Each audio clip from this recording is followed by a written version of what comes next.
1442 kita lanjutkan pengajian surah Al-Insyiqaq,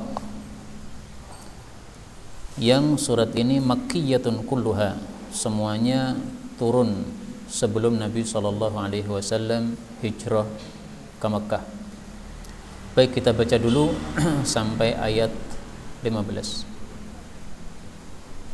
surat Al-Insyiqaq setelah surat Al-Mutaffifin.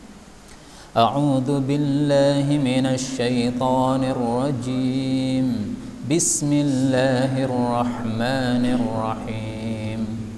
Idzas samaa'u syaqqat wa adzinat li rabbiha wa huqqat wa idzal ardu muddat wa alqat ma fiha wa takhallat wa adzinat li rabbiha wa huqqat. Ya ayyuhal insanu innaka kadihun ila rabbika kadhan famulaqih. Fa amma man utiya kitabahu biyaminih fasawfa yuhasabu hisaban yasira wa yanqalibu ila ahlihi masrura. Wa amma man utiya kitabahu wara'a dhahrihi fasawfa yad'u thubura wa yasla sa'ira innahu kana fi ahlihi masrura innahu dhanna an lan yahur bala inna rabbahu kana bihi basira. Alhamdulillahi rabbil alamin. Allah subhanahu wa ta'ala mengatakan pada surah Al-Insyiqaq ayat yang pertama, idzas sama'u, apabila langit itu insyaqqat, pecah, wa adzinat, dan dia mendengarkan, li rabbiha, kepada Rabbnya, yaitu kepada Allah subhanahu wa ta'ala, wa huqqat, dan dia dibenarkan, wa idza, dan apabila al-ardu, bumi itu muddat, diluaskan atau dihamparkan, wa alqat, dan dia melemparkan, ma fiha, apa saja yang ada di dalamnya, wa takhallat, dan dia menjadi kosong, wa adzinat, dan dia mendengarkan, li rabbiha, kepada pemeliharanya, wa huqqat, dan dia dibenarkan. Kaum muslimin rahimani wa rahimakumullah, ayat-ayat ini bicara tentang hari kiamat sebagaimana surah-surah makkiyah yang lain. Maka maksudnya di sini langit pecah, yaitu kejadian pada hari kiamat. Di dalam kitab tafsir Mawardi disebutkan perkataan Ali bin Abi Thalib, dia mengatakan insyaqqatis sama'u minal majarrah. Langit itu pecah dari majarrah. Majarrah itu saya cari terjemahnya, ternyata maksudnya adalah galaksi. Jadi kumpulan bintang-bintang yang sangat banyak terkumpul dalam satu aturan, ini namanya galaksi. Galaksi di langit sangat banyak sekali. Kita berada pada galaksi Bima Sakti yang terkenal seperti itu. Dan setiap galaksi ini isinya tidak hanya ribuan bintang, tidak hanya jutaan bintang, tapi miliaran bintang. Sehingga matahari, bumi ini hanya seperti satu debu kecil kalau dibandingkan dengan bintang-bintang yang lain yang terkumpul dalam satu galaksi tadi. Nah, galaksi-galaksi ini meskipun sangat banyak sekali, miliaran jumlah bintangnya, tapi semuanya berjalan sesuai garis edarnya, aturannya rapi, sehingga tidak ada saling tabrakan, padahal jumlahnya miliaran. Dan galaksi tidak hanya satu, ada banyak galaksi, banyak sekali jumlahnya galaksi, kita juga nggak tahu, sehingga bintang itu kesimpulannya jumlahnya berapa, silahkan ngitung pasir yang ada di bumi ini. Nah, jumlahnya bintang kayak jumlahnya pasir di bumi, nggak bisa dihitung, banyak sekali. Nah, nanti aturan-aturan bintang-bintang yang sudah rapi ini nanti akan dilepas oleh Allah Subhanahu wa taala. Itulah yang dimaksud idzas sama'u syaqqat, apabila langit pecah, maka semua amburadul yang ada di dalamnya, bintang-bintangnya berguguran. Itulah yang dimaksud langit pecah menurut Al-Imam Ali bin Abi Thalib radhiyallahu taala anhu, Wallahu a'lam bissawab. Kemudian setelah pecahnya langit, apa yang terjadi? Para ulama mengatakan linuzulir rabbi bila kaif wal malaikah. Setelah itu Allah akan turun bersama para malaikatnya, kemudian akan mengadakan hisab untuk para hamba-hambanya. Turunnya Allah jangan dibayangkan dan tidak boleh disamakan dengan makhluk. Kalau makhluk turunnya begini. Kalau Allah turunnya gimana? Tidak boleh ditanya. Karena Allah itu maha kuasa dan Allah itu laisa kamitslihi syai'. Ini kita hanya membahas tentang bahwasanya kejadian setelah itu Allah turun untuk melakukan hisab terhadap amal-amal manusia. Allah mengatakan wa adzinat li rabbiha wa huqqat. Langit ini mendengarkan kepada Allah. Maksudnya mendengarkan, mentaati. Jadi disuruh oleh Allah untuk apapun dia taat. Wahai langit, pecahlah, maka dia mendengarkan perintah Allah. Kemudian dia pecah sesuai perintah Allah Subhanahu wa taala. Wa huqqat, dibenarkan kalau dia melakukan seperti itu. Memang dia makhluknya Allah. Makhluknya Allah pantas untuk taat kepada Allah Subhanahu wa taala. Karena itu sebenarnya kita ini kalah taat dengan langit, dengan bumi kepada Allah Subhanahu wa taala. Mereka lebih taat kepada Allah. Karena kita masih belum taat secara sempurna. Kita disuruh sholat secara khusyuk, tapi ternyata khusyuknya berapa persen? Enggak dari awal sampai akhir. Kita disuruh tidak maksiat, tapi namanya manusia pasti juga tetap melakukan apa? Maksiat. Nah, ini berarti kita kalah dengan langit, dengan bumi. Kalau langit, bumi ini semuanya mendengar kepada perintah Allah, taat terhadap apa yang diperintahkan oleh Allah Subhanahu wa taala. Wa idzal ardu muddat, bumi diluaskan.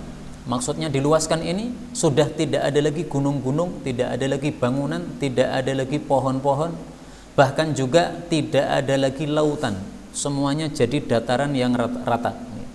Dan disebutkan dalam sebagian tafsir bahwasanya tumaddul ardu hatta la yabqa li basharin minan nas illa mawdi'u qadamih.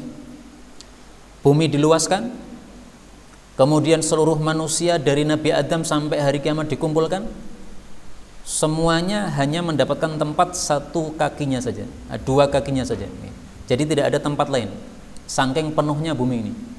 Jadi bumi ini saking penuhnya, padahal sudah dilebarkan oleh Allah Subhanahu wa taala, tapi karena memang manusia yang dikumpulkan dari awal sampai akhir, dari Nabi Adam sampai hari kiamat, maka bumi penuh sehingga berdesak-desakan, kita tidak bisa berjalan kemana-mana. Tempat kita hanyalah tempat di mana kita berpijak. Itu yang dimaksud maudhi'u qadami. Hanya ada tempat berpijak untuk dia, tidak bisa pindah kemana-mana. Maka ini adalah kejadiannya ketika bumi sudah diubah oleh Allah Subhanahu wa taala. Sebagaimana disebutkan pada ayat yang lain pada surat Az-Zumar, Allah Subhanahu wa taala mengatakan, bukan Az-Zumar, Ibrahim, yauma tubaddalul ardu ghairal ard, pada hari di mana bumi sudah diubah oleh Allah selain bumi yang sekarang ini. Jadi artinya buminya sudah berubah. Kalau sekarang masih ada gunung-gunungnya, ada lautan-lautannya. Nah, nanti berubah jadi dataran yang rata.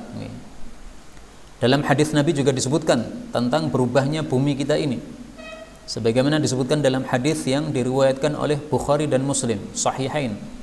Takunul ardu, bumi akan menjadi yaumal qiyamah, pada hari kiamat nanti, khubzatan wahidah, seperti satu roti, atau menjadi satu roti. Yatakaffa'u hal jabbaru biyadih, Allah memegangnya dengan tangannya. Kama yatakaffa'u ahadukum khubzatahu fis safar, sebagaimana seseorang itu memegang rotinya pada waktu safar. Nuzulan li ahli jannah, ini nantinya bahwasanya bumi akan dijadikan sebagai hidangan bagi ahli jannah. Jadi roti yang dimakan oleh ahli jannah. Kemudian Allah mengatakan wa alqat ma fiha wa takhallat, bumi ini melemparkan seluruh isinya. Isinya apa? Satu, manusia-manusia yang mati-mati.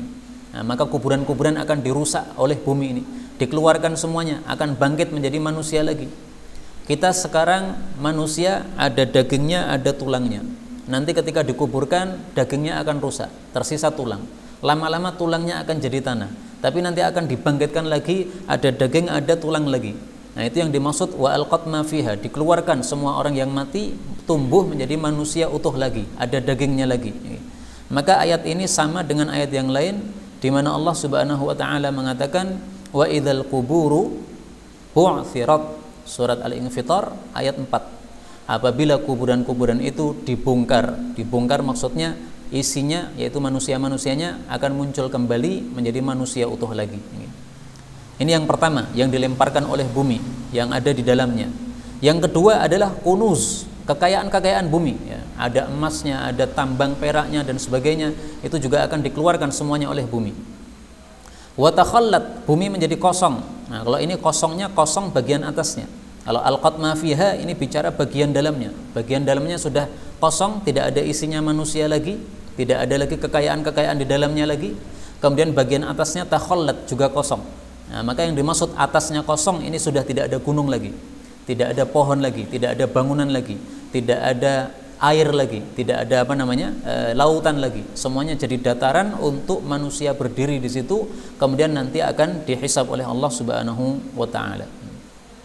Wa adzinat li rabbiha wa huqqat, dan bumi ini mendengarkan kepada Allah, maksudnya mentaati perintah Allah. Disuruh oleh Allah, kamu menjadi modot, menjadi muddat, menjadi luas, maka dia menjadi luas. Kamu hilangkan itu gunung-gunung, maka dia hilangkan gunungnya. Kamu keluarkan itu orang-orang mati, maka akan keluar orang matinya. Nah, ini semuanya dilakukan oleh bumi karena diperintahkan oleh Allah Subhanahu wa taala.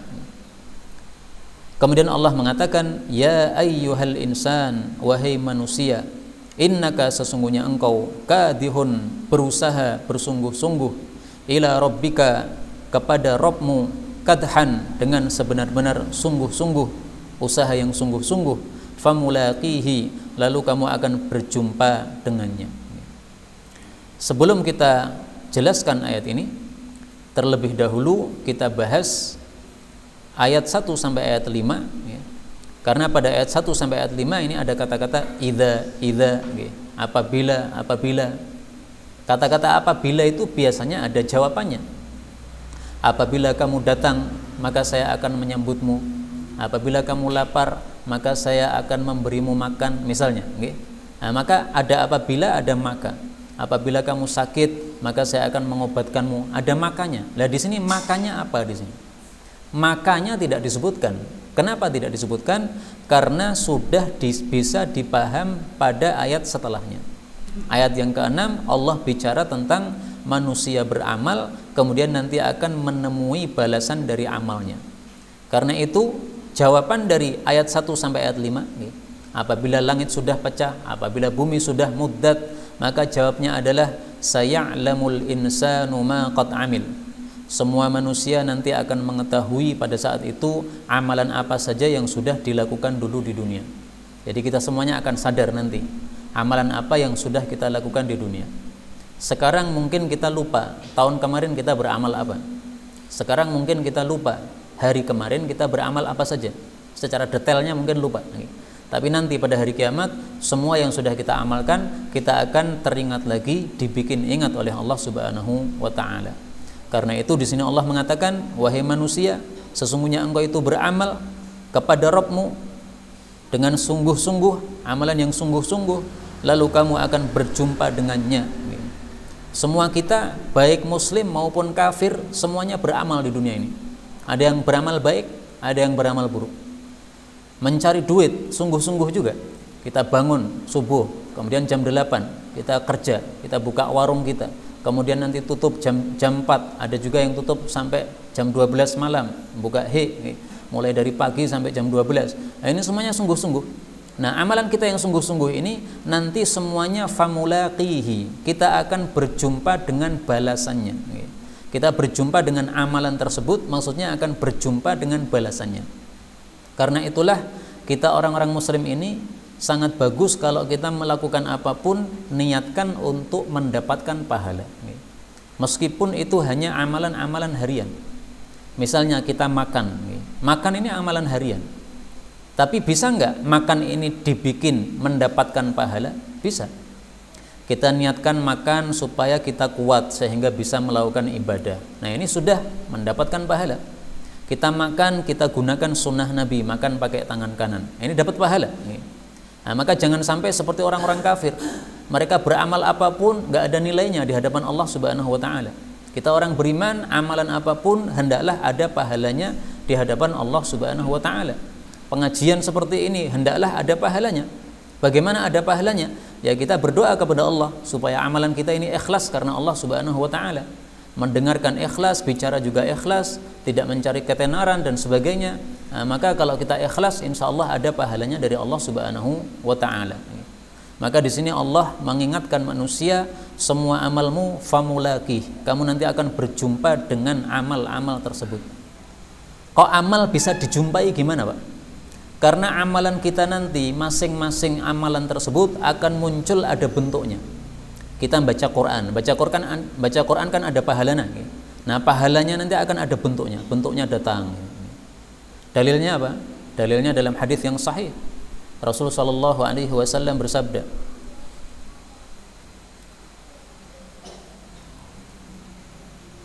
Iqra'ul Quran, bacalah Quran, fa innahu ya'ti yaumal qiyamah syafi'an, karena Quran ini akan datang pada hari kiamat sebagai pemberi syafaat li ashabi, untuk orang-orang yang baca Quran. Jadi maksudnya pahalanya baca Quran ini nanti akan datang pada hari kiamat, kemudian akan membela kita. Iqra'uz Zahrawain, bacalah dua surat yang putih yang cemerlang, yaitu Baqarah dan Ali Imran.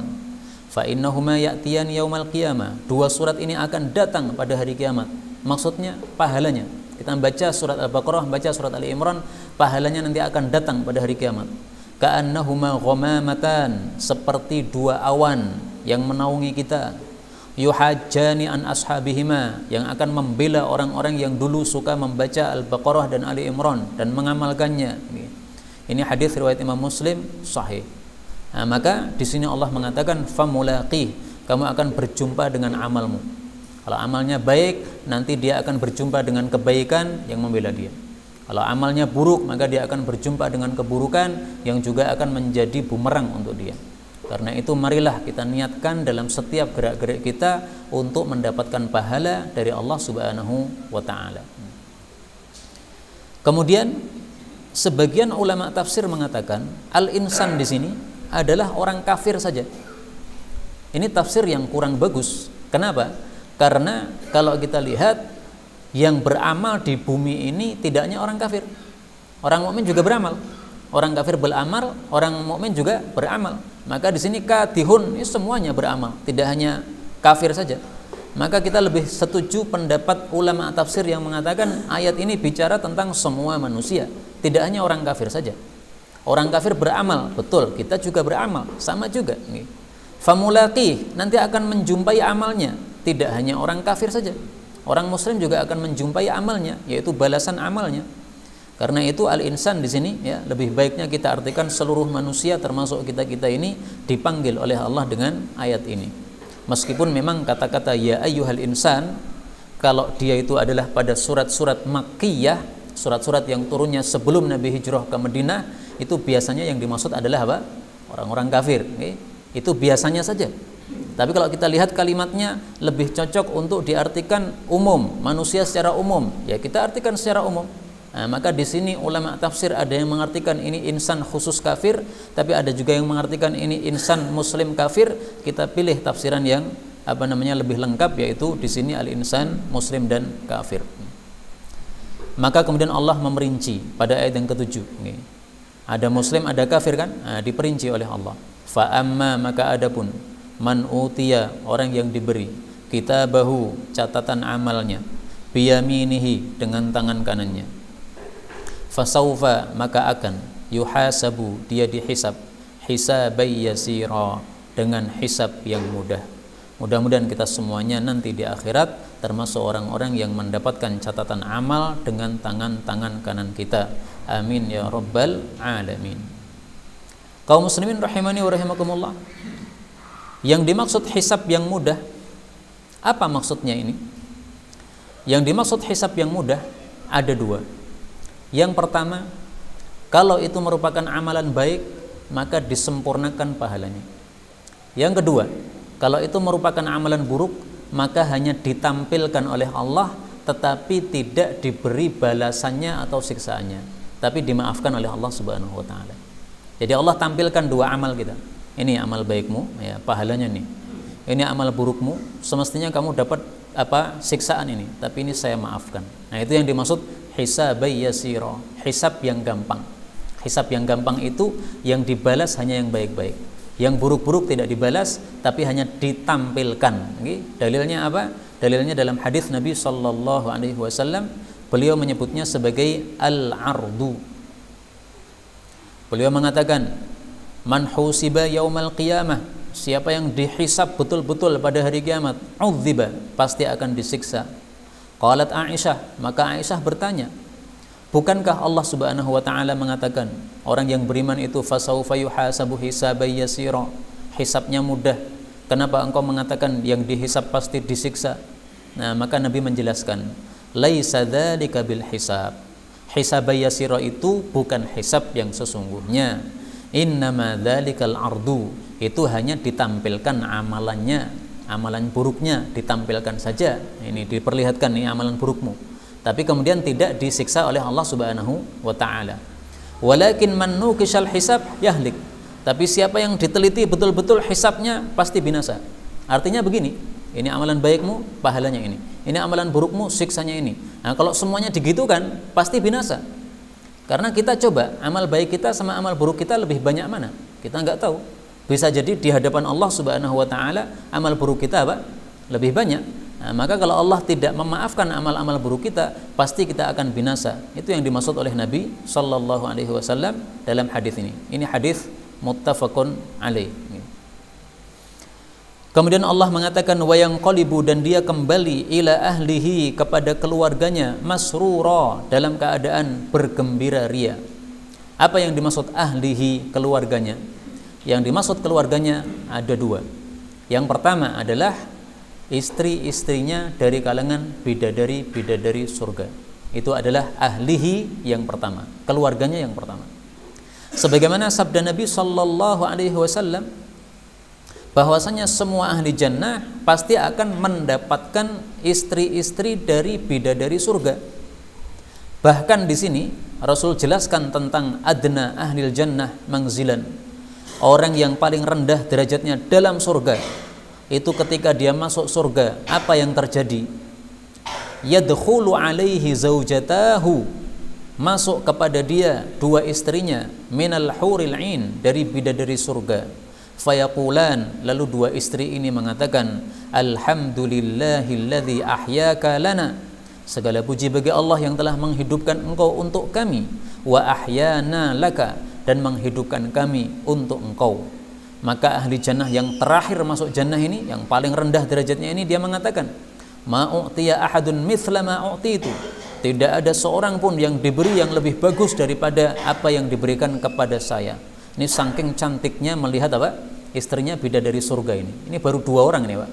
Bagaimana kalau 72 orang sebagaimana dalam hadis yang lain disebutkan bahwasanya dia mendapatkan jatah 2 orang istri bidadari surga, kemudian tambah lagi 70 bidadari surga, karena ini merupakan warisan dari ahli neraka. Ahli neraka sebenarnya mendapatkan jatah di surga, tetapi karena mereka tidak mau masuk surga, pilih neraka, akhirnya mereka tinggalkan jatah mereka di jannah. Maka sisa masing-masing kita insya Allah dapat tambahan 70 bidadari.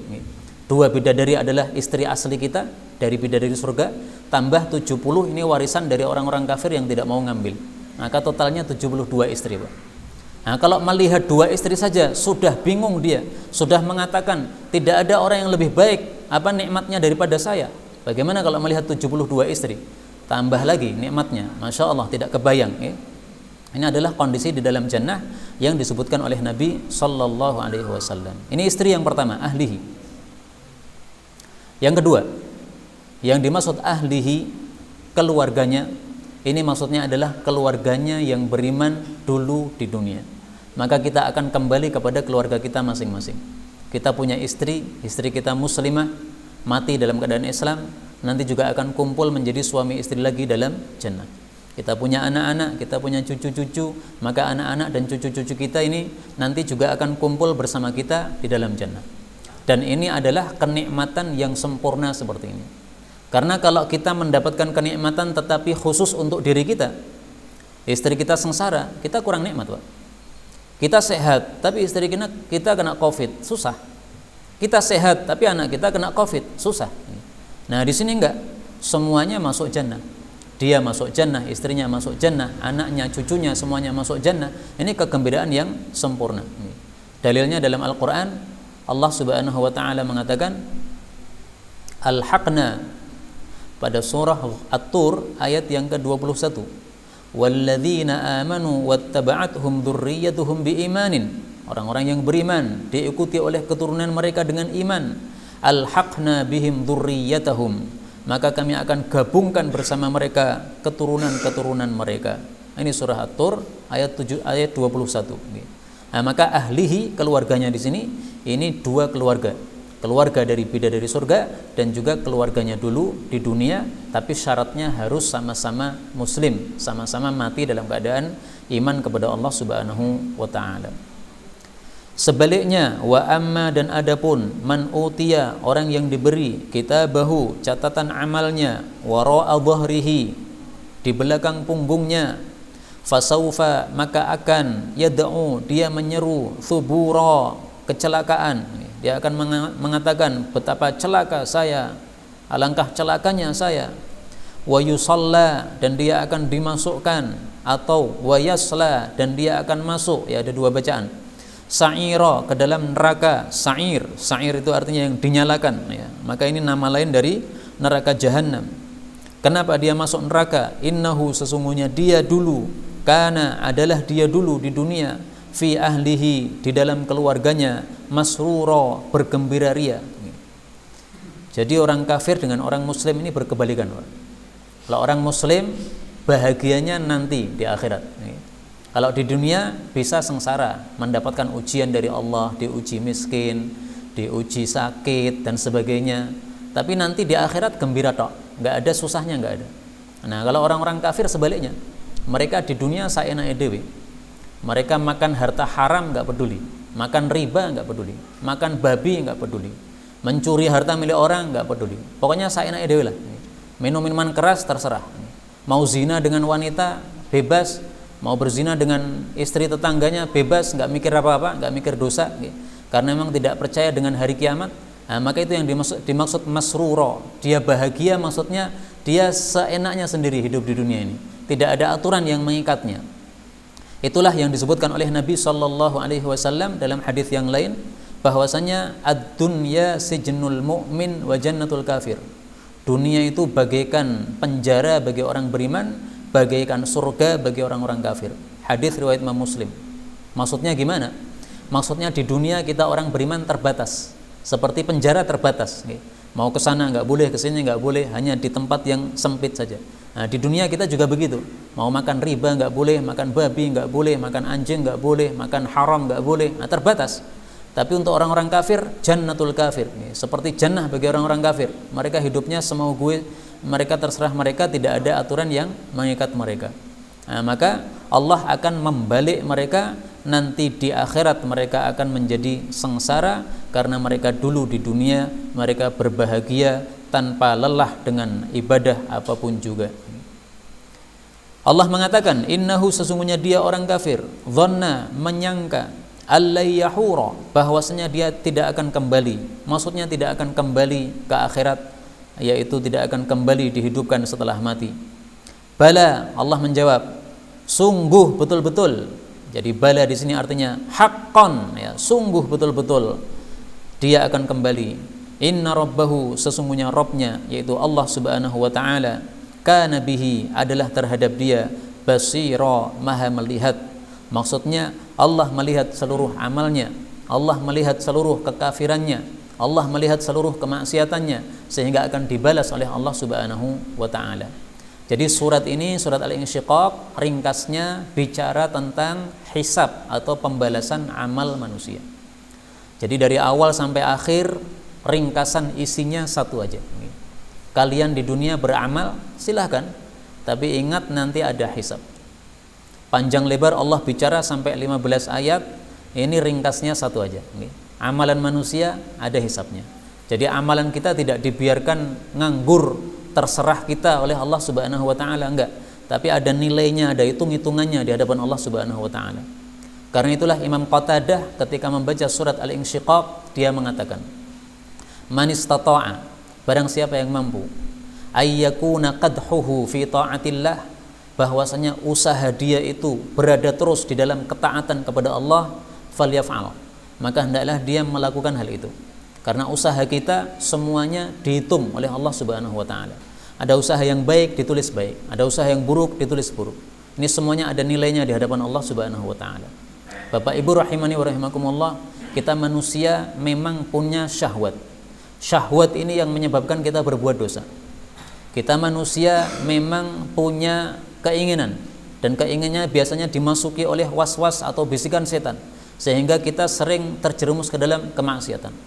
Karena itulah Allah Subhanahu wa taala menurunkan ayat-ayat seperti ini supaya kita menggunakan akal kita. Karena kita selain diberi syahwat, juga kita dikasih akal. Suruh milih mana. Kalau pilih syahwat terus, maka akan maksiat terus. Karena syahwat ini memang selalu mengajak manusia untuk berbuat apa? Yang buruk. Allah Subhanahu wa taala mengatakan dalam Al-Qur'an surah Yusuf, "Innan nafsa la ammaratum bisu." Sesungguhnya nafsu itu sungguh ammarah, selalu menyuruh, bisu, dengan keburukan. Jadi tidak hanya menyuruh sekali dua kali, tapi ammarah, selalu menyuruh keburukan. Ini syahwat manusia. Tapi Allah juga memberi manusia akal. Dengan akal ini dia bisa mikir, ini baik apa buruk, ini maksiat apa taat, ini pahala atau dosa, ini baik atau buruk. Kalau kita mau maksiat, mari kita pakai akal kita, mikir. Jadi sebentar sebelum maksiat menang dulu, sambil mikir, ini baik apa buruk, ini kira-kira dicatat baik oleh Allah atau dicatat buruk oleh Allah. Nah kalau sudah mikir, silahkan beramal, terserah. Mau maksiat silahkan, tapi nanti ditulis jelek. Kalau mau berbuat baik, maka ini akan ditulis baik oleh Allah Subhanahu wa ta'ala. Karena itu Bapak Ibu rahimani wa rahimakumullah, supaya kita itu kuat untuk mengikuti akal kita dan meninggalkan syahwat kita, paling bagus cara yang tepat adalah berdoa kepada Allah Subhanahu wa ta'ala. Karena kita manusia ini penuh kelemahan. Maka kita kuat apabila diberi kekuatan oleh Allah Subhanahu wa ta'ala. Maka di sini Allah mengatakan innan nafsa la ammaratum bisu, nafsu itu selalu menyuruh keburukan, illa ma rahima rabbi, kecuali yang dirahmati oleh Allah Subhanahu wa ta'ala. Siapa yang dirahmati oleh Allah, maka nafsunya akan terjaga, dia tidak akan mengikuti syahwatnya terus menerus, tapi dia akan mengikuti akalnya yang sudah diberikan oleh Allah Subhanahu wa ta'ala, yang dengannya dia bisa membedakan mana baik, mana buruk, mana maksiat, mana taat. Wallahu ta'ala alam bisawab. Inilah yang dapat kita bicarakan pada malam hari ini, benarnya dari Allah, dan apabila ada salahnya fa astaghfirullahal azim li wa lakum.